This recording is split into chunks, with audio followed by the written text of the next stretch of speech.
जय सर्वांना. आजचं जे लेक्चर आहे ते असणार आहे MPSC group B and C series number 2 वरती.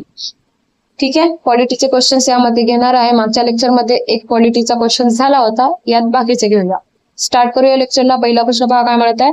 भारतीय संविधानातील कलम 243 जी बाबतीत खालीलपैकी कोणते विधान बरोबर आहे. तर कलम 243 जी जो आहे तो गोली खाके पावर आ गई, म्हणजेच अधिकार, गोली खाके पावर, अधिकार, सत्ता आणि जबाबदाऱ्या, ओनली 2 येणार. ठीक आहे, हे जे आहेत कलम हे कुठला विचारलेला आहे तर पंचायती राजवरती आहे. पंचायती राजवरती नेहमी प्रश्न येतात. या पेपरमध्ये तर 2 प्रश्न आले होते. ग्रुप सी मध्ये पण येतात. हा तर ग्रुप बी चा आहे 2025चा. ठीक आहे, थोडस आपण पंचायतीबद्दल माहिती घेऊया. पंचायती राज दिन मध्ये किती आर्टिकल आहेत, कोणते कोणते आहेत. 243 ओ 143 बरं लक्षात राहत तुमच्या, असे आर्टिकल लक्षात नाही राहत तुमच्या. हा, यामध्ये काय म्हणतात, 24 एप्रिल हा दिन पंचायती राज दिन म्हणून साजरा केला जातो. इथे पण 24 आकडा आहे पहा. ठीक आहे, या कोणत्या अनुसूचीमध्ये येतो. पंचायती राज दिवस 11वी अनुसूची मध्ये येतो, जो की 73व्या घटना दुरुस्तीनुसार 1992 मध्ये बनलेला आहे. समजलं तुम्हाला. टोटल किती अनुसूच्या आहेत भारतीय राज्यघटनेमध्ये तर 12 आहेत. त्यामध्ये 12वी जी आहे ती म्युन्सिपॅलिटी आहे, म्हणजे जवळपास आलेले आहेत म्हणून सांगत आहे. ठीक आहे, 11च्या नंतर 12 आहे ना शेवटचे. ही पंचायतीची आहे, हे महानगरपालिकेची आहे. ही पण 74th कॉन्स्टिट्युशनल अमेंडमेंट नुसार बनलेली आहे, पण इयर सेम आहे दोघांचा. ठीक आहे, असो हे बाजूला ठेवूया. आपण इम्पॉर्टंट काय आहे ते पाहून घेऊ. इम्पॉर्टंट काय आहे यामध्ये तर आर्टिकल सर्वात इम्पॉर्टंट आहेत. आर्टिकल वरती त्यांचे प्रश्न पडत असतात, तर पाहून घेऊया. 243 आर्टिकल काय सांगतं, व्याख्या सांगतं, डेफिनेशन सांगतं. ठीक आहे, 243 ए काय सांगतं तर ए यामध्ये ग्रामसभा हा शब्द येतो किंवा ग्रामसभा येते. ठीक आहे, बी मध्ये काय येतं, ग्रामसभा कशी बिल्ड होते हे सांगतं, बिल्ड. सी मध्ये काय येतं, ग्रामसभा कशी कॉन्स्टिट्यूट होते हे सांगतं, कॉन्स्टिट्यूट. डी मध्ये काय सांगणार तर डी मध्ये दलित आरक्षण असं लक्षात ठेवा, दलित आरक्षण. ओके, म्हणजे आरक्षण जे असतं SC ST साठी असते यामध्ये. ई मध्ये काय असणार, इरेज करून घेईल.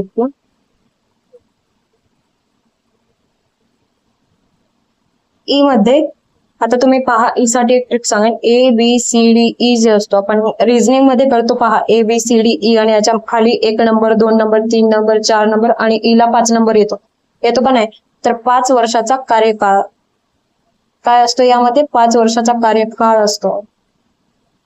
एफ म्हणजे काय तर फेल येणार. फेल म्हणजेच अपात्र. ठीक, जी मध्ये काय येणार तर गोली खाके पावर आ गई. इथे जी आहे इथे गोली खाके पावर, सत्ता, अधिकार किंवा असं लक्षात ठेवू शकता तुम्ही. तारक मेहता कोण नाही पाहिलं, तारक मेहता का उलटा चष्मा, त्यामध्ये गोल्या आहे बघा, गोली मोठा सांड, तर तो एकदम पॉवरफुल आहे. कोणी पण मोठे माणसं, जेठालाल पण घाबरतो त्याला, असा येतो. ठीक आहे, असं लक्षात ठेवू शकतो. FGH म्हणजे होम टॅक्स लक्षात ठेवा, होम टॅक्स. तर यामध्ये होमचा काही संबंध नाही, पण टॅक्स कर हा शब्द आहे याच्यामध्ये. आय मध्ये काय येणार, इन्कम टॅक्स किंवा फायनान्स कमिशन येणार. इन्कम टॅक्स और फायनान्स कमिशन लक्षात ठेवा. ओके, इन्कम टॅक्स मुद्दामच देत आहे किंवा इन्कम फायनान्स हे जवळपास असतात ना, त्यामुळे. PFGHI जे पहा काय म्हणतात, जे मध्ये जो भी पैसा है वो मेरा है असं लक्षात ठेवायचं. म्हणजे ऑडिट. आता ऑडिट हा शब्द आलेला आहे, मग ऑडिटमुळे तुम्हाला एकदम क्लिक व्हायला पाहिजे की यार कॅग हा काहीतरी आहे आपल्या भारतामध्ये. कॅग कंट्रोलर, काय स्पेलिंग आहे यार, controller, COMPTROLLER, controller and audit general, तुम्हाला माहित असेल है ना. तर हे कोणत्या आर्टिकल नुसार येतात तर हे येतात 148 ते 151 आर्टिकल नुसार येतात. ठीक आहे, विचारला प्रश्न त्यांनी तर आर्टिकलचे एक नाही विचारणार, डायरेक्ट विचारणार कोणत्या आर्टिकल मध्ये येतात. आत्ताचे सध्याचे कंट्रोलर अँड ऑडिट जनरल कोण आहे तर के संजय मूर्ती आहे. के संजूजी, संजय बाबा के पास बहुत पैसा है असं लक्षात ठेवा. हे जे झाला, इरेज पण होत नाही. जे झाला, के पहा. के म्हणजे कोणते इलेक्शन? पंचायतीचे इलेक्शन. कोणते इलेक्शन? पंचायतीचे इलेक्शन, म्हणजे पंचायत इलेक्शन येतात यामध्ये. ठीक आहे, हे फक्त ट्रिक आहे. कोणते? यल मध्ये काय येतं? तर लेटर टू युटीज, ऍप्लिकेशन टू युटीज, म्हणजे जे आपले केंद्रशासित प्रदेश आहेत ना, त्यांच्यासाठी पण पंचायती राज जे लागू होते ते यल मध्ये येते. यम मध्ये काय येणार? यम मध्ये ना अपवाद असतात. अपवाद. अपवाद. यन मध्ये काय येणार? कंटिन्युएन्सी ऑफ लॉज, म्हणजे कंटिन्यू लॉज, जे काय कायदे आहेत ते कंटिन्यू होत आहेत, ते यन मध्ये येणार. LMN ओ, शेवटचा जो आहे ओ, यामध्ये काय असतं? तर यामध्ये जे काही न्याय आहे त्यांचा हस्तक्षेप बंद आहे. पंचायती राजमध्ये काय आहे? हस्तक्षेप बंद. हे थोडेसे बाकीचे 3 जे आहे थोडस पाठ ठेवा. ठीक आहे, समजलं तुम्हाला? चला, तुम्हाला ना पुढे मी हे पण सांगणार आहे, पण हा पहिले क्वेश्चन करा, सेकंड क्वेश्चन, आणि मग तुम्हाला समित्या सांगेन पंचायतीच्या. पहा क्वेश्चन समजते का? आत्ताच सांगितलं मी तुम्हाला. हे केच काय? कोणते इलेक्शन? पंचायतीचे इलेक्शन, पंचायतीचे निवडणुका. हे बघ, एक सेकंड. हा, पंचायतीचे इलेक्शन. ठीक आहे. यफ म्हणजे फेल, अपात्र, सदस्यांचे अपात्र, म्हणजे सी चा 1 आला. सी चा 1 2 ऑप्शन मध्ये आहेत. 2 ऑप्शन मध्ये आहेत. अजून पाहूया. ए मध्ये काय येतं? ए मध्ये तुम्हाला सांगितलं ग्रामसभा शब्द येतो. ग्रामसभा. ए चा 3 आलेला आहे. ए चा 3 इथे 2 ऑप्शन आहेत. डी चा काय येणार? सॉरी, बी चा काय येणार? बी चा शेवटचा उरलेला डी येणार, म्हणजे राखीव जागा आरक्षण. डी फॉर दलित तुम्हाला सांगितलेलं आहे. दलित. ठीक आहे, दलित आरक्षण. के फॉर कोणते आरक्षण? सॉरी, कोणते election? F for fail. A for gram sabha. D for Dalit आरक्षण. ई फॉर कार्यकाळ. कार्यकाळ ABCDE 5 वर्षाचा कार्यकाळ है ना. इझी आहे, खूप इझी आहे, काहीच अवघड नाहीये. हे तुम्ही असे प्रश्न नाही सोडायला पाहिजे, माहितीये का तुम्हाला. तर यामध्ये कुठला काय म्हणतात, कुठला ऑप्शन येईल ते सांगा मला तुम्ही. आता हे थोडीशी शिफारशी किंवा समित्या पाहून घेऊया. इम्पॉर्टंट आहे त्यामध्ये. बलवंतराय मेहता समिती आली होती 1957 मध्ये. तरी आपला महाराष्ट्राचा जन्म होण्याच्या 3 वर्ष अगोदर आली होती. 1957 मध्ये आली होती. 3 स्तरीय गव्हर्नमेंट त्यांनी सांगितलं होतं, ज्यामध्ये ग्रामपंचायत, पंचायत समिती आणि जिल्हा परिषद येणार. फायनली हेच घेतले होते, पण मध्येही काही समित्या येऊन गेल्या होत्या, तेही पाहू. यामध्ये सर्वात अगोदर राजस्थानने ही समिती एक्सेप्ट केली होती 2 ऑक्टोबर 1959 मध्ये. त्यानंतर आंध्र प्रदेश होती. हा क्वेश्चन येऊ शकतो सध्या, म्हणून मी तुम्हाला दिलेला आहे. ठीक आहे, नेक्स्ट पहा. डेट लक्षात ठेवायची गरज नाहीये. पहिला आणि दुसरा राज्य लक्षात ठेवा. एक म्हणजे राजस्थान, दुसरा म्हणजे आंध्र प्रदेश. राजस्थानचा नगोर डिस्ट्रिक्ट. ओके. अशोक मेहता समिती. तर अशोक मेहता समिती 1977. आपला महाराष्ट्र राज्य 17 वर्षाचा झाल्यानंतर अशोक मेहता समिती आली होती. एक्झाम मध्ये समितीबद्दल प्रश्न आला होता, मला एकदमच क्लिक झाला. माहितीये का, एक्झाम मध्ये ऑडमॅन आउट दिले होते. 4 समित्या, 3 समित्या एक सेम दिले होते. अशोक मेहता, बलवंतराय मेहता आणि आय थिंक केटी तेलंग आहे का, नाही, LM सांघवी. LM सांघवीची काहीतरी समिती दिली होती. नाही, GVK राव आणि कुठली तरी तिसरा भरतीच कोणती तरी दिली होती. ठीक आहे, ते सांगत होते की यातलं ऑडमॅन आउट शोधून काढा. तर ऑडमॅन आउट आत्ताही असा प्रश्न येण्याची शक्यता आहे, ना करू शकत नाही, मागे आलेला आहे. अशोक मेहता समितीने काय आयडिया दिली होती? 2 टायर गव्हर्नमेंट सांगितलं होतं. एक म्हणजे जिल्हा परिषद, दुसरं म्हणजे मंडल पंचायत सांगितलं होतं त्यांनी. GVK रावने इम्पॉर्टंट सांगितलं होतं की जिल्हा परिषद हा हेड असणार, कॅप्टन असणार, नोडल एजन्सी असणार, असं त्यांनी आयडिया दिली होती. LM सांघवी कमिटीने घटनात्मक दर्जा आयडिया दिली. म्हणजे कसं असतं माहितीये का, आपले जे कॉन्स्टिट्यूशन आहे, एकतर एक्झिक्युटिव्ह आहे, एकतर ज्युडिशियरी आहे, किंवा एकतर कॉन्स्टिट्यूट. ठीक आहे, कॉन्स्टिट्युशनल आहे. तर LM सांघवीने सांगितलं की घटना दुरुस्ती टाईप आपण देऊया. ठीक आहे, हे एक लक्षात ठेवा. बस काही काही महत्वाचेच ठेवायचं यांचे. तुंगन समितीबद्दल आला होता क्वेश्चन. तुंगन समिती 1988 मध्ये आली होती. याचा हा इम्पॉर्टंट नाही, पण इयर लक्षात ठेवा. 1988. गाडगीळ समिती 1988, सेम वर्ष. 5 वर्ष कार्यकाळ निश्चित असावा असं त्यांनी सांगितलं. गाडगीळ, ठीक आहे. गाडगीळ भाऊ यांनी काय सांगितलं? 5 वर्ष कार्यकाळ निश्चित. आणि शिफारस केली होती SC ST महिलांसाठी आरक्षणाची शिफारस केली. आता हे तर मी तुम्हाला सांगितलंय अनुसूची कोणत्या कोणत्या अनुसूचीनुसार येतं. आणि हा इम्पॉर्टंट, सर्वात इम्पॉर्टंट पहा, भाग 9 मध्ये पंचायत समिती येते. किती भाग आहेत कॉन्स्टिट्यूशन मध्ये? तर टोटल 25 भाग आहेत. ठीक आहे. स्टार्टिंग मध्ये किती होते? 22 भाग होते, आता 25 झाले. स्टार्टिंग मध्ये किती अनुसूच्या होत्या? 8 अनुसूच्या होत्या, आता 12 झाले. स्टार्टिंग मध्ये किती आर्टिकल होते? 395 आर्टिकल होते, आता 448 झालेले आहेत. है ना? समजलं तुम्हाला हे? आणि हे एक लक्षात ठेवा की त्यांचा जो काही म्हणजे 11वी अनुसूचीनुसार यात पंचायतीसाठी 29 कार्यात्मक विषय आहेत. किती? 29. अंमलबजावणी केव्हा केली होती? 24 एप्रिल 1993. हा तर तुम्हाला लक्षात राहीलच. इयर का तर 73वी घटना दुरुस्ती 1993-92 वगैरे. 93 लक्षात राहील तुम्हाला. आणि पंचायती राज दिन 243-24 एक लक्षात येत तुमच्या, सांगितलं तुम्हाला. तेव्हा तत्कालीन पंतप्रधान कोण होते? PV नरसिंह राव. पंचायती समितीची रचना शेवटी जिल्हा पातळी, ब्लॉक पातळी आणि गाव पातळीमध्ये झाली होती. ठीक आहे. आणि पेसा ऍक्ट पण लक्षात ठेवा. इयर लक्षात ठेवा 1996. 1996. कोणाचा जन्म वर्ष असेल, भावाचा, बहिणीचा किंवा स्वतःचाही असेल तर तुम्ही लक्षात ठेवू शकता इयर. पेसाचं जाऊ द्या. हे सगळे आर्टिकल मी आत्ताच जस्ट सांगितले आहेत, पण तुम्हाला जर लिहून घ्यायचं असेल किंवा स्क्रीनशॉट पाहिजे असेल तर हे पहा. स्लोली करेल. मी गुगल वरूनच आणलेले आहेत. ते कुठे लिहत बसू, है ना? कारण पटपट द्यायचं आहे आपल्याला, एक्झाम जवळ आहे. हे पाहून घ्या. आता तुमचा क्वेश्चन नाही जाणार हातनं. ठीक आहे. Next question. भारतीय संविधानाच्या कलम 8 मध्ये खालीपैकी कशाचा उल्लेख आहे? आपले कलम खूप सारे वेळेस झालेले आहेत. म्हणजे कलम 51A जो आहे तिथपर्यंत आपले किती वेळा झाले असतील माहिती नाही. हे किती वेळा रिव्हिजन झालंय माहिती नाही. आताही करून घेणार आहोत, पण आपण पूर्ण 51 पर्यंत घेणार नाही आहोत. 1 ते 35 घेऊया. पहिले हा क्वेश्चन सॉल्व्ह करू. तर कलम 8 काय सांगतो पाहू. पहिला तर पाहू. राईट ऑफ सिटीजन किंवा पाकिस्तानातून भारतात स्थलांतरित झालेल्या काही विशिष्ट व्यक्तींचे नागरिकत्व अधिकार.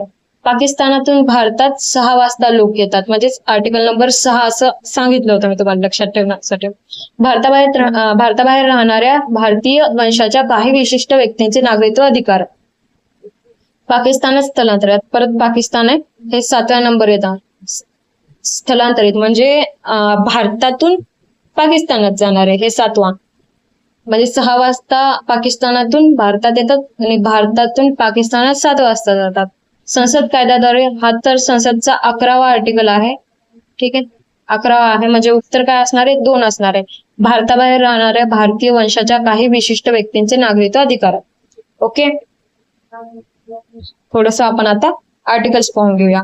पहा, मी तुम्हाला आताच सांगितलं की कोणते किती आर्टिकल आहेत, किती भाग आहेत वगैरे वगैरे.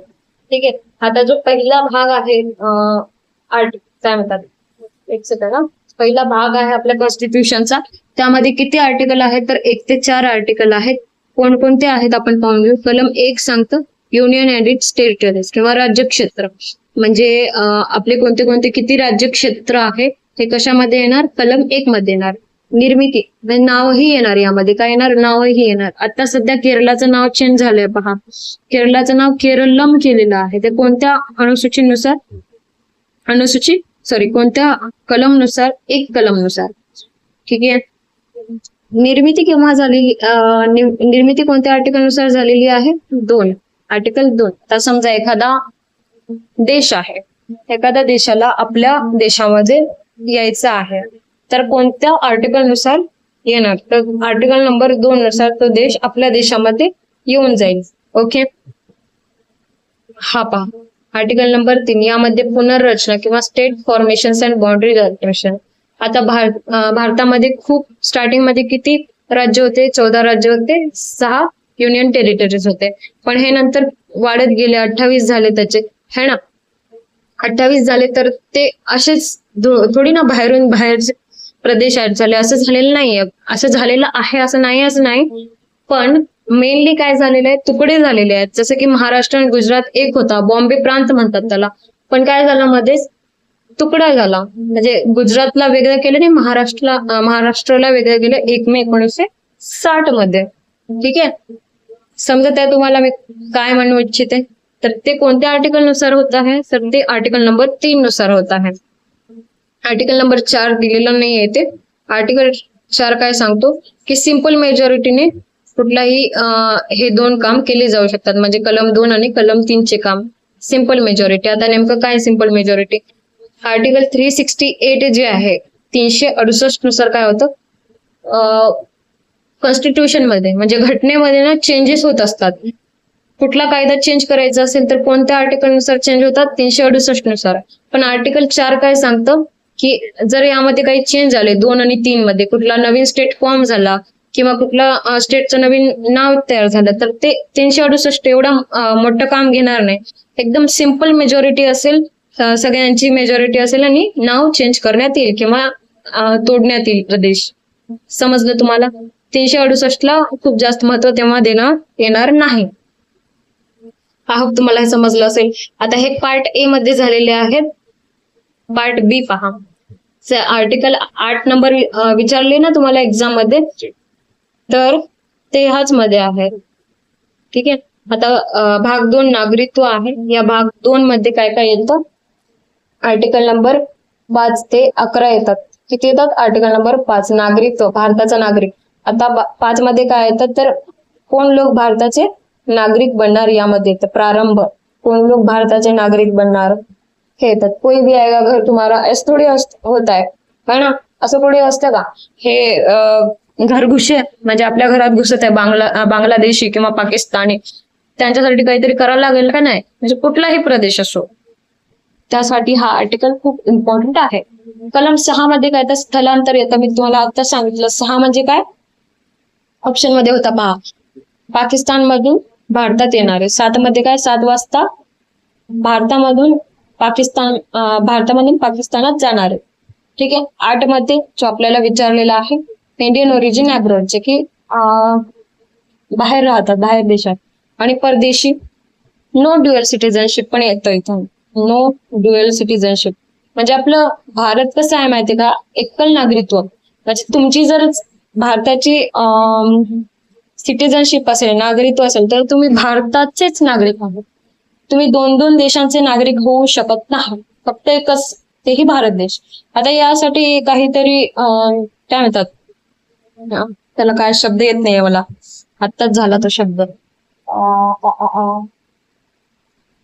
अपवाद आहे. अपवाद, काय अपवाद आहे, आलिया भट्ट एक अपवाद आहे. म्हणजे बरेच जण अपवाद आहे. मी नेहमी आलिया भट्टचा एक हे देत असते, एक्झाम्पल देत असते की आलिया भट्ट जी आहे ना, ती ब्रिटनची नागरिक आहे. कुठली आहे, ब्रिटनची नागरिक. पण ती भारतात राहते का, तर तिच्याकडे OCI कार्ड आहे. हे आपण तलाठीच्या सिरीज मध्ये घेतलेला आहे.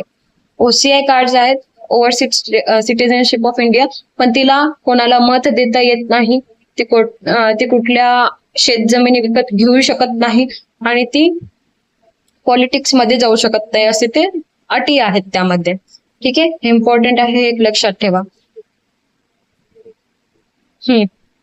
जर तुमचं परदेशाचं कुठलं हे असेल सिटिझनशिप, तर तुम्हाला रद्द करण्यात येईल.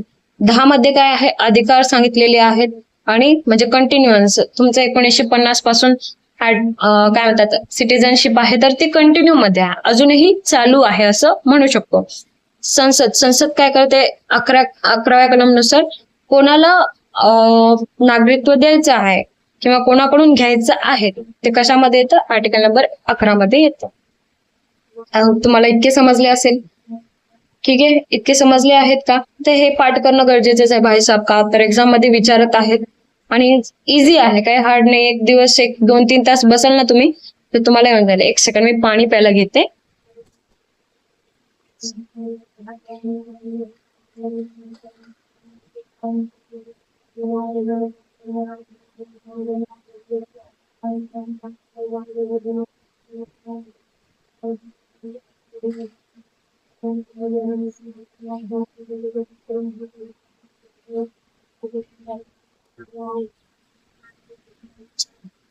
हम्म आता हे दोन भाग झाले आणि हा सर्वात मेन, मी आलिया भट्टचं काय सांगितलं होतं उदाहरण. आलिया भट्ट ब्रिटनची सिटीजन आहे आणि आपले जे नागरिकत्व, जे शब्द आहे नागरिकत्व जे आहे आपण कुठून घेतलेलं आहे तर ब्रिटन कडून.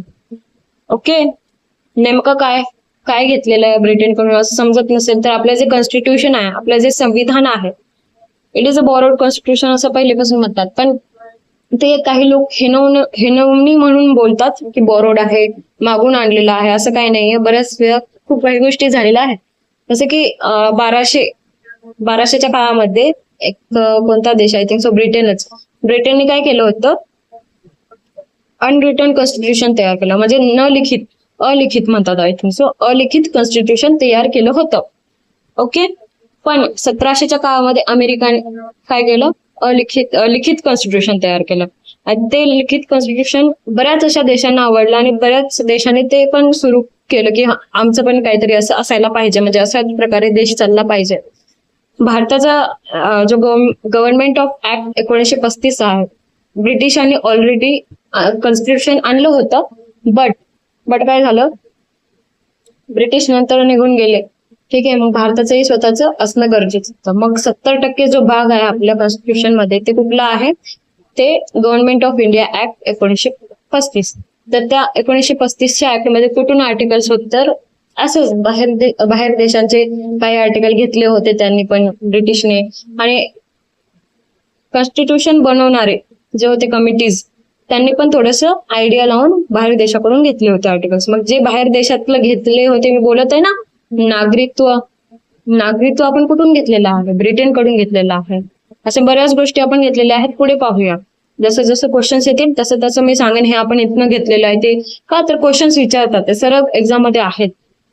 ठीक आहे,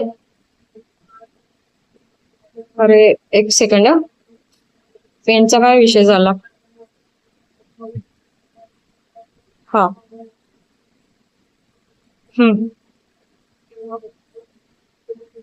आता मूलभूत अधिकार पाहून घेऊया. क्वेश्चन्स आलेले आहेत पुढे म्हणून सांगत आहे. 11 झाले ना आपले आर्टिकल. आर्टिकल नंबर जे 12 ते 35 आहेत ते कोणत्या भागात येतात, भाग नंबर, पार्ट नंबर 2, सॉरी 2 मध्ये तर हे येणार 5 ते 11, पार्ट नंबर 3 मध्ये येणार मूलभूत अधिकार. तर यामध्ये कलम 12 जे आहे व्याख्या आहे, नॉट सो इम्पॉर्टंट. 13 आहे विसंगत कायदे. 14 आहे, 14 ते 19 जे आहेत, 14 ते 18 जे आहेत, सॉरी 14 ते 18 जे आहेत ते राईट टू इक्वॅलिटी बद्दल आहेत. काय आहेत, इक्वॅलिटी. मी यासाठी एक ट्रिक सांगितली होती की 14 ते 18 वर्षाची जी मुलं असतात त्यांना काय लागते, इक्वॅलिटी लागते. आम्हाला इक्वल पाहिजे, कोणतीही गोष्ट हट्टी असतात त्या वयाची मुलं, इक्वॅलिटी लागते. ठीक आहे, 18 झाले. त्यानंतर 19 ते 22 वर्षाची जी मुलं असतात ती कशी असतात, फ्रीडम पाहिजे म्हणतात. का, कॉलेजला जातात, फ्रीडम मिळतं, फ्रीडम पाहिजे असतं त्यांना, राईट टू फ्रीडम. ठीक आहे, 22 झाला. 23 आणि 24 मध्ये काय, राईट टू एक्सप्लॉयटेशन येणार. एक्सप्लॉयटेशन पुढे सांगेन मी काय आहे, एक एक सांगणार आहे. पण सध्या एक्सप्लॉयटेशन हा शब्द लक्षात ठेवा, इंग्लिश मध्ये इझी पडतं, खरंच सांगत आहे. ठीक आहे, माझं दोन्ही मी करत आहे ना, मला इंग्लिश मध्ये इझी पडत आहे, माहिती नाही का. 25 ते 19 राईट टू काय म्हणतात त्याला यार, कल्चर नाही, रिलीजन, कल्चर वेगळं आहे, रिलीजन. ठीक आहे, 23-24 चे पोरं एक्सप्लॉयटेशन असं लक्षात ठेवा. 25 ते 29 चे पोरं कसं प्रेमात पडतात. ठीक आहे, मी पण 25 ची आहे, एज माझं 25 आहे. प्रेमात पडतात. ठीक आहे, त्यांना रिलीजन, कोणती कास्ट आहे, काय आहे यावर काही घेणं देणं नसतं आणि ते प्रेमात पडतात. 29 नाही, ते 28 राहायचं तर चुकून 29 झालं. 29 आणि 30 यामध्ये काय येतं, एज्युकेशन अँड कल्चर. मग प्रेम प्रेम होतं, भांडण तंटे होतात आणि शेवटी 29च्या वयात मध्ये कळतं की यार सगळं झालेलं आहे, आता एज्युकेशन बाकी आहे, आता आपल्याला जॉब खूप इम्पॉर्टंट आहे.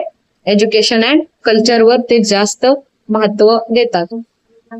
31 जे आहे त्यामध्ये काय आहे, तर 31 मध्ये आहे ना काहीच नाही आहे सध्या तरी. का तर होता तो जमीनचा अधिकार होता, मालमत्तेचा अधिकार होता, पण तो इथून डिलीट मारला आणि कुठे पाठवला याला 300A मध्ये पाठवला. 300A आर्टिकल नंबर कोणत्या घटना दुरुस्तीनुसार? 44 घटना दुरुस्ती 1978.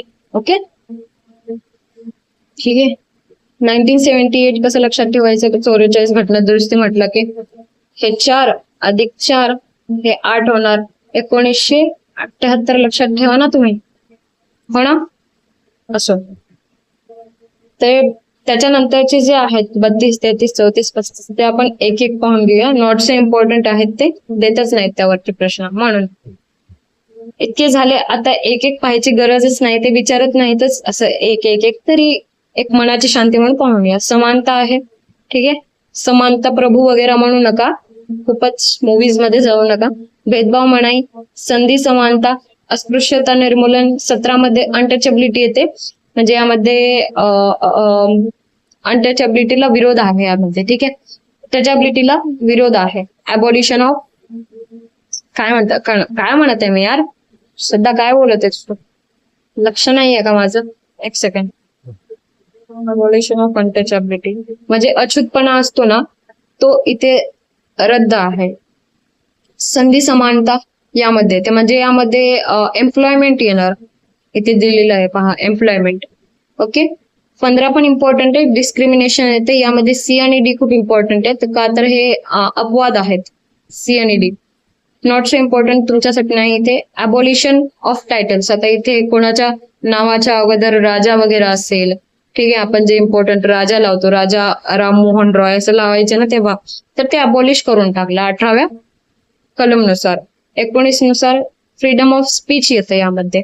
19चे ABCDEG हे आर्टिकल करणं खूप इम्पॉर्टंट आहे. सध्या नाही सांगणार, पुढे जर क्वेश्चन आला किंवा शेवटी पाहून घेऊया. आता सध्या बरेच आर्टिकल मी सांगितलंय तुम्हाला. दोषारोपण संरक्षण हे इम्पॉर्टंट आहे. दोषारोपण संरक्षण पाहून घेऊया. यामध्ये एक येतं 20चा 1, 20चा 2, 20चा 3 लक्षात ठेवा. 1, 2, 3 हा काय आहे? मी एक एक्झाम्पल दिलं होतं फुलाचं, आठवते का कोणाला? कोणी पाहिलं असेल तर सांगेन तुम्हाला परत मी. जो फुलाचं एक्झाम्पल होता ना, ते व्यवस्थित सांगेन. काय होतं ना, एक व्यक्ती असतो आणि समोरच्या जो घर आहे त्याच्याकडे जातो आणि त्याच्या घराची फुलं चोरतो. चोरल्यानंतर काय होतं की जे समोरचे असतात, समजा आता आमच्या समोर एक मोरे म्हणून राहतात, त्या मोऱ्यांचं एक्झाम्पल घेऊन, म्हणजे खरं नाही ही गोष्ट, मी एक नाव टाकत आहे मोरे. तर मोरेंनी काय केलं, केस टाकली कोणावरती? ज्या व्यक्तीने फुलं चोरली, की आमच्या घराची आणि फुलं चोरलेली आहेत. असं काही होऊ शकतं का फुलं चोरल्यावर केस टाका? नाही, मी एक्झाम्पल सांगत आहे लक्षात असण्यासाठी. जातो मग तो व्यक्ती, काय होतो की फुलं चोरण्याच्या गोष्टीमध्ये 1 वर्षासाठी जेलमध्ये जातो. जेलमध्ये गेल्यानंतर काय होतं, तो 2 महिने तर सजा काढतो. सजा काढल्यानंतर असं होतं की जे कायदा आहे असा बनतो की भाई 2 महिने आणि सजा काढलेली आहे, आणि कायदा पण होतो, भारताने एक कायदा बनवतो की ज्याने कोणी फुलं चोरली त्याला 1 वर्ष नाही, आता 1.5 वर्ष सजा होणार. तर मध्ये बसलेला जो व्यक्ती आहे तर त्याला 1 वर्ष सजा होणार की 1.5 वर्ष सजा होणार? कारण त्याने ऑलरेडी 2 महिने काढलेले आहेत, तर त्याला 1च वर्ष होणार, ते पुढच्या लोकांना लागू होणार. ठीक आहे. तर हे काय आहे? No ex post facto law. तर 20 मध्ये काय येणार? 20च्या 1 मध्ये नो एक्सपोस्ट फॅक्टो लॉ येणार. ठीक आहे. आता 20च्या 2 मध्ये काय येणार? No double jeopardy. आता समजा तो 1 वर्ष काढला, बिचाराने काढला, घरी आला आणि मोरेबाईला पाहावं असं नाही वाटलं. मोरेबाई काय करणार? परत जाणार, त्याने माझे तेव्हा फुलं चोरली होती आणि याला तुम्ही काढून टाकलं जेलमधून, त्याला डबल घ्या. तर कायदा काय म्हणणार? No double jeopardy. सॉरी मोरेबाई, नो डबल जिओपार्डी. असं कसं? म्हणजे काय? तर म्हणजे एकाच गुन्ह्यासाठी डबल तुम्हाला शिक्षा होणार नाही. 20च्या 2 मध्ये येणार आहे. 20च्या 3 मध्ये काय येणार? No self information. आता मोरेबाई चांगली बनलेली आहे, म्हणजे फुलं तोडलेच नव्हते भावाने, किंवा असं समजा नव्हते तोडले आणि भावाला उगाच बिनकामाचा असं करायचं आहे की मीच चोरले, स्वतःच काय करतो, स्वतःच जातो जेलमध्ये, स्वतःच जातो जज पुढे आणि म्हणतो मी ना फुलं चोरलेले आहेत आणि मला ना तुम्ही जेलमध्ये घ्या. तर ते नो सेल्फ इन्क्रिमेशन आहे. म्हणजे कुठलाही आपण शहानिशा न करता भाई तुला जेलमध्ये घेता येणार नाही. 20च्या 3 मध्ये येतं. कशामध्ये येतं? 3 मध्ये येतं. समजलं का तुम्हाला? समझे आप? क्या आप समझ गए? कैसा लगा मेरा स्टोरी? मजा आया? हाँ, मजा तो आया ही होगा. तर 20 झालं. 21 जीवन, right to life, right to protection of life and personal liberty. यामध्ये ना राईट टू इंटरनेट येतं, राईट टू स्लीप येतं, वॉक येतं, लिसन येतं, संग येतं, सगळं येतं यामध्ये. ठीक आहे. यावर केस ना केस झालेले आहे मोठे मोठे. 21चा ए नॉट सो इम्पॉर्टंट. 22 अटक संरक्षण, 23 मानवी व्यापार, ह्युमन ट्रॅफिकिंग येतं. 24 मध्ये बालमजुरी येते. म्हणजे जे काही 14 वर्षाच्या खालची पोरं असतात ना, बालमजुरी काय आहे, त्यांना निषिद्ध आहे. ठीक. 25 धर्म स्वातंत्र्य, ते सांगितलेलं मी तुम्हाला. जे की 25 ते 28 मधले असतात त्यांना कसं असतं, प्रेमात पडतात बिचारे. मग ते काही ते रिलिजन पाहत नाहीत, धर्म पाहत नाहीत, कोणता आहे काय आहे, पडतात ते प्रेमात. पडतात, ढकलतात म्हणा, काही म्हणा, पण पडतात. अल्पसंख्याक हित 29, 30 शैक्षणिक संस्था. चलो, हे तर रद्द झालेलं आहे भाऊ. हे विचारू शकतात त्यातला कुठला रद्द झालेला आहे. घटनात्मक उपाय 35 मध्ये येतं. सशस्त्र दले मार्शल फॉर्म 60 येतं, नाही मार्शल लॉ इकडे येतं, सॉरी 34 मध्ये येतं मार्शल लॉ. 35 मध्ये कायदे करण्याचा अधिकार येतं. 35 मध्ये काय येतं? कायदे करण्याचा अधिकार. 32 इम्पॉर्टंट आहे, यामध्ये रिट्स येतात. सध्या नको घ्यायला, काही हायकोर्टचा प्रश्न आला ना मग आपण रिट्स वरती बोलूया. ठीक आहे. इतके आहेत, इतके करा. हे झाले क्वेश्चन्स. आता हे पाहून घेऊया थोडस. जसं मी तुम्हाला म्हटलं आहे की इथनं मागवलेलं आहे, तिथनं मागवलेलं आहे. तर राज्य धोरणाची निर्देशक तत्वे कुठून घेतलेली आहे आपण, किंवा डीपीएसपी कुठून घेतलेली आहे? आयर्लंड कडून. एचं येणार 3, एचं 3, एचं 3 2 ऑप्शन मध्ये आहे, 2 आणि 4. मूलभूत हक्क कुठून घेतलेले आहेत आपण? यूएसए कडून घेतलेले आहेत, यूएसए मूलभूत हक्क. ठीक है. अमेरिका क्या कहता था, हम क्या कहते हैं? 2चं काय येणार? 5 येणार. संघ राज्य संबंधात समवर्ती सूची कॅनडाची आहे. समवर्ती सूची कॅनडा. एक सेकंड, सॉरी, कॅनडा नाही, ऑस्ट्रेलिया आहे. ऑस्ट्रेलिया. कॅनडा रेसिड्युअरी पॉवर्स, रेसिड्युअरी पॉवर्स म्हणजे शेषाधिकार. माहितच असेल तुम्हाला शेषाधिकार काय आहेत. समजा आता भारतामध्ये कसं राज्य, केंद्र आणि समवर्ती सूची आहे. राज्याला काही लिस्ट दिलेली आहे की तुम्ही काय काय हे सांभाळायचं, जसं की पोलीस सांभाळायचं वगैरे. केंद्राला काय सांभाळायचं, टॅक्स वगैरे सांभाळणार केंद्र, असं लिस्ट दिलेली आहे. आणि समवर्ती सूचीमध्ये दोघंही मिळून करतात. पण समजा एखादा काही सूची आली जी केंद्रामध्ये पण नव्हती, राज्यामध्येही नव्हती आणि समवर्तीमध्ये नव्हती, तर त्या लिस्टला कोणत्या सूचीमध्ये टाकणार? त्या लिस्टला केंद्र सूचीमध्ये टाकणार. त्यालाच काय म्हणतात? रेसिड्युअरी किंवा शेषाधिकार, जे की आपण कुठून घेतलेला आहे? कॅनडा. ठीक आहे. ऑस्ट्रेलिया कडून समवर्ती सूची घेतलेली आहे. सीचा 1 येणार, जो की आपला ऑप्शन आहे नंबर 4. ऑप्शन नंबर 4 बरोबर आहे. भारत हा मोठ्या राज्यांचा संघ म्हणून संघराज्याधिकार, हा 2 येणार, कॅनडा. ठीक आहे. तर इथे सगळे झालेले आहेत, फक्त युकेला बाजूला केलेलं आहे. युके जे आहे आपला ब्रिटन, युकेला ब्रिटन पण म्हणू शकतात त्या. ब्रिटन जे आहे, युके जे आहे, काय आपले सिटीजनशिप आहे. ठीक आहे. समझ गया? समझ गया. नेक्स्ट, महाराष्ट्राच्या मुख्यमंत्री पदावर सप्टेंबर 2025 पर्यंत सर्वाधिक काळ मुख्यमंत्री म्हणून खालीलपैकी कोण राहिलेले आहेत? तर वसंतराव नाईक राहिलेले आहेत आणि लास्ट इयर त्यांची डेथ झाली होती, आय थिंक सो. त्याच्यामुळे प्रश्न विचारला होता. असं काही डेथ झाली आणि असा क्वेश्चन आलाच काही करंटवर, तर ज्याची डेथ झालेली आहे ना त्याला स्टिक मारून या. त्यांच्यावरच विचारतात ते प्रश्न. तर सर्वात जास्त कार्यकाळ यांचा आहे, ओके, वसंतराव नाईक यांचा. आणि उपमुख्यमंत्री मंत्री म्हणून कोणाचा जास्त कार्यकाळ आहे? तर I think so Ajit Pawar दादा यांचा आहे. ते 6 वर्ष किंवा 6 वेळा उपमुख्यमंत्री म्हणून होते. वर्ष नाही, चुकून बोलले, 6 वेळा उपमुख्यमंत्री. का सांगत आहे? पोलीस भरतीचा पेपरमध्ये आला होता, न घेऊ शकतात प्रश्न असा. ठीक आहे. आता थोडेसे आपल्याला काय करणं गरजेचं आहे? आर्टिकल्स करणं गरजेचं आहे मुख्यमंत्र्याचे. हे मुख्यमंत्री प्रश्न आला, आर्टिकल मुख्यमंत्र्याचे करा, येता एक्झाम मध्ये. असं थोडस आपलं नॉलेज यूज करायचं की हा आता आलं म्हणजे घ्यायला लागेलच. त्या अगोदर आपण राष्ट्रपती आणि राज्यपालाचे थोडे आर्टिकल पाहून घेऊया. सोबतच का दिलेले आहेत मी हे दोन्ही? तर सेंटरवरती राष्ट्रपती जसं काम करतात ना, ते स्टेट मध्ये राज्यपाल काम करतात. ज्या लेवलला राष्ट्रपतीचा मान सेंटरला असतो, त्या लेवलला राज्यपालाचा मान कुठे असतो? स्टेट लेवलला असतो. ओके, समजा आपको ये. तर इथे आर्टिकल पण पहा कसे आहे ते. 52 आहे आणि 153 आहे. 5-3 है ना. तर 52 मध्ये काय आहे? इथे भारताचे राष्ट्रपती आहे आणि ते व्याख्या आहे. म्हणजे व्याख्या काय?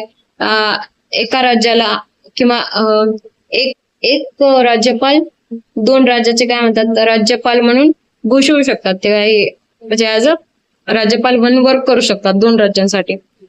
ठीक आहे. 53 मध्ये काय आहे? कार्यकारी अधिकारी. 54 मध्ये राष्ट्रपतीची निवड आहे. 55 मध्ये निवडणूक पद्धत आहे. 56 मध्ये काय आहे? पदाचा कार्यकाळ आहे. आता हे 56 पहा आणि हे पण 56 पहा, सेम दिलेलं आहे त्यांनी कार्यकाळ. ओके, इथे पहा 54 मध्ये राज्य कार्यकारी अधिकारी आहे, इथे पण राज्य कार्यकारी केंद्र कार्यकारी अधिकारी. 53 वरती आहे, पण इथे किती वरती आहे? 54 वरती. पहा, इरेज करत आहे मी. थोडस नंबरिंग कडे लक्ष द्या म्हणजे पाठ होऊन जाईल तुम्हाला. इथे 53 आहे, 53 कार्यकारी अधिकारी. इथे 54 आहे. ठीक आहे, 154 आहे पण 54 लक्षात ठेवा. राज्य कार्यकारी अधिकारी, राज्य राज्यपालाचा असतो म्हणून, राज्यपाल राज्याचा असतो म्हणून. ठीक आहे. 54 मध्ये राष्ट्रपतींची निवड असते. 55 मध्ये नियुक्ती असते. या नियुक्तीमध्ये ते नियुक्त होतात बाय कोणाकडनं? राष्ट्रपतीकडनं नियुक्त होतात. कोण? राज्यपाल. ठीक आहे. आणि काय म्हणत होते मी? आणि त्यांच्या मर्जीपर्यंतच ते नियुक्त असू शकतात. ठीक आहे. आता या मर्जीपर्यंत म्हणजे कार्यकाळ किती वर्षाचा असतो? 5 वर्षाचा असतो. पण जर राष्ट्रपतीची जेवढी इच्छा आहे की हा राज्यपाल इतकीच वर्ष या राज्यामध्ये राहणार, तर तेवढा वर्ष ते टिकू शकतात. हे आर्टिकल 156 मध्ये येणार. पुढे क्वेश्चन आहे म्हणून सांगत आहे. 55 मध्ये निवडणूक पद्धत. इथे निवडणूक पद्धत तर दिलेली नाहीये. का? तर राष्ट्रपती निवडून देतात ना, म्हणून. 56 मध्ये पदाचा कार्यकाळ आहे ते, आणि इथे पण 56 मध्ये सेम आहे. 57 मध्ये फेरनिवड येते. इथे 57 मध्ये पात्रता येणार. इथे 58 मध्ये पात्रता येणार. इथे 59 मध्ये कार्यालयीन अटी आहेत आणि इथे 58 मध्ये अटी आहेत. 60 मध्ये काय आहे? शपथ. इथे 59 मध्ये शपथ आहे. 159 मध्ये. 61 मध्ये महाभियोग आहे, पण याचा महाभियोग होत नाही. राज्यपालाचा महाभियोग होत नाही. का? ठरवतात कोण? राष्ट्रपती. काय करायचं काय नाही. महाभियोग. 72 मध्ये काय होते? शिक्षा आणि माफ अधिकार. म्हणजे 72 मध्ये एखाद्याला फाशीची शिक्षा होत असेल ना, तर त्याची फाशीची शिक्षा कोण रोखू शकतं? तर राष्ट्रपती रोखू शकतात. बाकी कोणाकडेच पॉवर नसते, कोणाकडेच नाही, फक्त आणि फक्त राष्ट्रपती. 160 मध्ये आकस्मिक घटना स्थळी यांना राहायला लागतं. 161 मध्ये क्षमादान असो, छोटे मोठे क्षमादान करू शकतात ते. 162 मध्ये व्याप्ती सांगितलेली आहे. 63 मध्ये सल्ला मंत्रिमंडळाचा. आणि 64 मध्ये काय? मुख्यमंत्र्याची पहिली नियुक्ती होते. 164 मध्ये पहा, इथे 164 मध्ये मुख्यमंत्र्याची नियुक्ती होते. आणि तिकडे 72 नाही, 75 जे आहे, 75 मध्ये पीएम ची नियुक्ती होते. पीएम. जे काम पीएम सेंटर लेवलला करतात किंवा देश लेवलला करतात, तेच काम सीएम काय करतात? स्टेट लेवलला करतात. ठीक आहे. तर सीएम ची नियुक्ती होते 164 नुसार. त्यांच्या जबाबदारी त्यांनी नोट केलेल्या आहेत. 165 खूप इम्पॉर्टंट आहे हा. 165 प्रत्येक एक्झाम मध्ये येणार एमपीएससीच्या. काय माहिती काय फेवरेट आहे येणार. राज्याचा महाधिवक्ता. तर सध्याचे राज्याचे महाधिवक्ता कोण आहेत? मिलिंद साठेजी आहेत. मिलिंद साठेजी. महाधिवक्त्याबद्दल समोर दिलेलं आहे मी इम्पॉर्टंट. तर सध्या हे लक्षात ठेवा की कोण आहेत. 166 राज्य सरकार कामकाज आहे. 167 राज्यपालांना माहिती देणे, ठीक आहे, सीएम चे कर्तव्य आहे त्यामध्ये.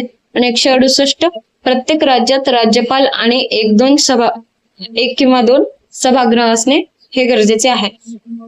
2 सभागृह असणारे आपले इथे 6 राज्य आहेत. कोणकोणती? कुंभट स्वाहा असं लक्षात ठेवायची ट्रिक आहे. K for Karnataka, U for Uttar Pradesh, M for Maharashtra, B for Bihar, A for Andhra, T for Telangana. समझा आपको? चलो आगे देखते हैं. भारतीय संविधानाचे कलम 165 चे महाराष्ट्र महाधिवक्ते पदाची स्थापना करते. 26 जानेवारी 1950 रोजी अस्तित्वात आले. ठीक आहे, आलेले आहेत. पण 1 मेला पण ऑफिस होते. पुढे क्वेश्चन आहे म्हणून 1 मेला ऑफिस होते का? तर यस, ऑफिस होते. अस्तित्वात केव्हा आलेले आहे? 26 जानेवारी 1950. त्यावर 1 जून 1949 रोजी संविधानात सभेत अधिकृतपणे चर्चा झाली होती. लक्षात ठेवा डेटा. हा, सध्याचे कोण आहेत वकील? मिलिंद साठे. यांचा कार्यकाळ काय असतो? संविधानात निश्चित कार्यकाळ नमूद केलेला नाही. ते राज्यपालांच्या मर्जीनुसार पद धारण करतात. मी 5 वर्षातच सांगत आहे, बट यावरती थोडंसं मलाही कन्फ्युजन आहे. एकतर तुम्ही कमेंट मध्ये सांगा किंवा मला लक्षात आणून द्या की 5 वर्षाचा आहे का नाही. मी परत एकदा क्रॉस चेक करून सांगेन तुम्हाला. हा, अजून एक पहा, ही खूप इम्पॉर्टंट लाईन आहे. ते म्हणजे पात्रता काय असते. पात्रता असते एकतर 10 वर्षाचा वकील, 10 वर्ष ऍज अ वकील हायकोर्टमध्ये काम केलेलं असावं. ठीक आहे, उमेदवार असावा, भारतीय नागरिक असावा, ज्याने किमान 10 वर्ष न्यायिक पद भूषवले असेल.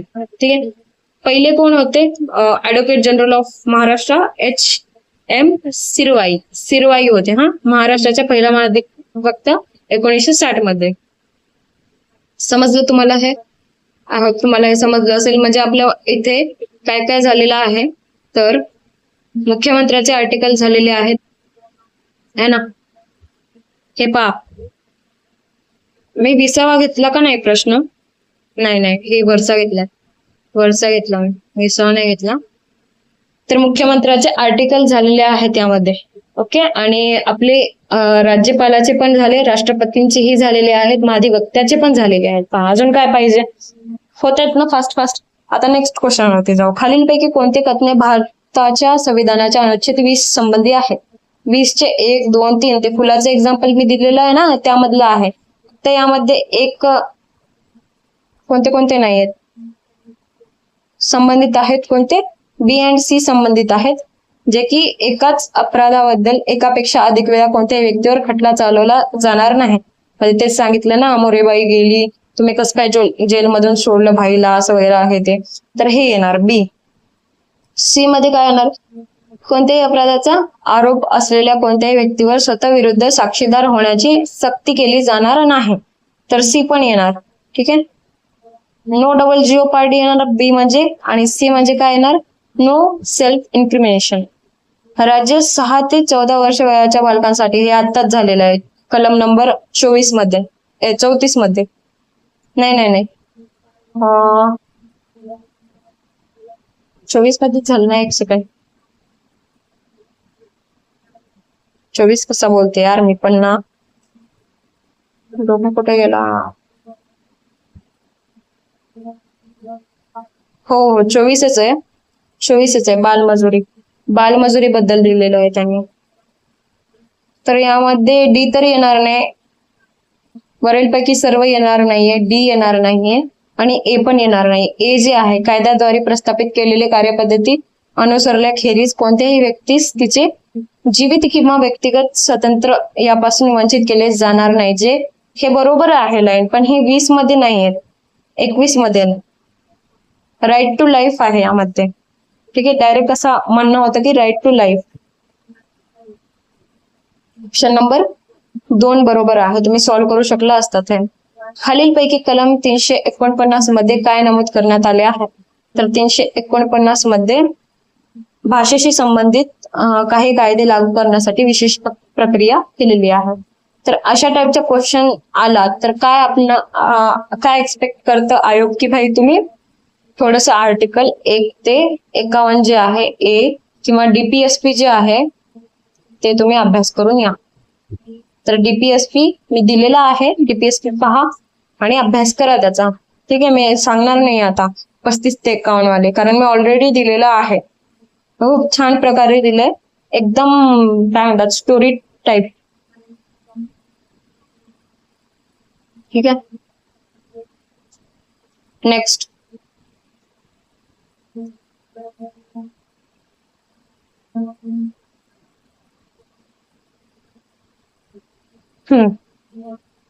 खालीलपैकी कोणते मूलभूत कर्तव्य नाही? तर वैयक्तिक आणि सामूहिक क्रियाकलापांच्या सर्व क्षेत्रात उत्कृष्टतेसाठी प्रयत्न करणे, जेणेकरून राष्ट्र सतत प्रयत्न आणि यशाच्या उच्च पातळीवर पोहोचेल. तर हा पण कर्तव्य आहे जे की जे मध्ये येतं. ठीक आहे, 51 ABCDEFGH जे मध्ये येतं. जो जन्मदाता असेल किंवा पालक असेल त्याने आपल्या पाल्यास त्याच्या वयाच्या 6व्या वर्षापासून 12व्या वर्षापर्यंत शिक्षणाची संधी उपलब्ध करून द्यावी. हे के मध्ये येते, 51 के मध्ये येते. आर्टिकल 51 ए चा के. मूलभूत ड्युटीज आहेत, हे फंडामेंटल ड्युटीज बद्दल विचारलेलं आहे. तर हे पण येणार. गरिबांना समान न्याय आणि मोफत कायदेशीर मदतीचा प्रचार करणे हे चुकीचं आहे. देशाचे रक्षण करणे आणि आवाहन केले असता राष्ट्रीय सेवा करणे, तर यस हे बरोबर आहे, जे की 51 ए च्या ए मध्ये येतं. ए. ठीक आहे, हे आता हे सर्व मी दिलेलं आहे लेक्चर. तुम्ही ना मला कमेंट करून सांगा मॅडम ते लिंक वगैरे शेअर करा, मी शेअर करेन वाटलं तर तुम्हाला.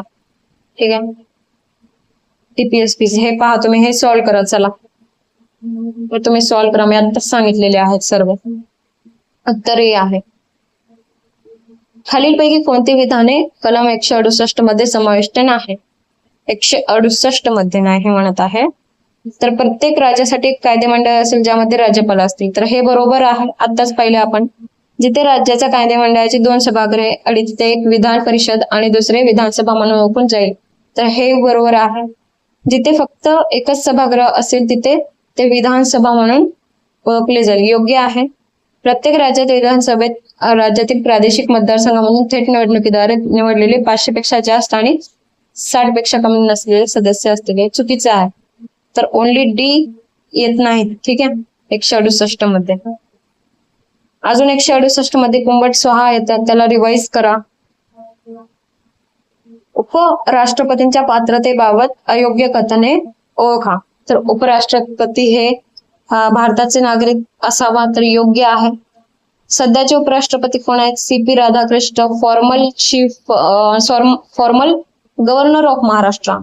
प्रश्न येऊ शकतो यांच्याबद्दल, थोडस यांचे बर्थ डेट वगैरे किंवा त्यांचं काय काय केलेलं आहे ते. CP चा फुल फॉर्म चंद्र ब्रणू काहीतरी आहे. ठीक आहे, राधाकृष्ण, हे सगळं लक्षात ठेवणं गरजेचं आहे, ते विचारतील. 45 वर्ष पूर्ण असावी? नो, 35+.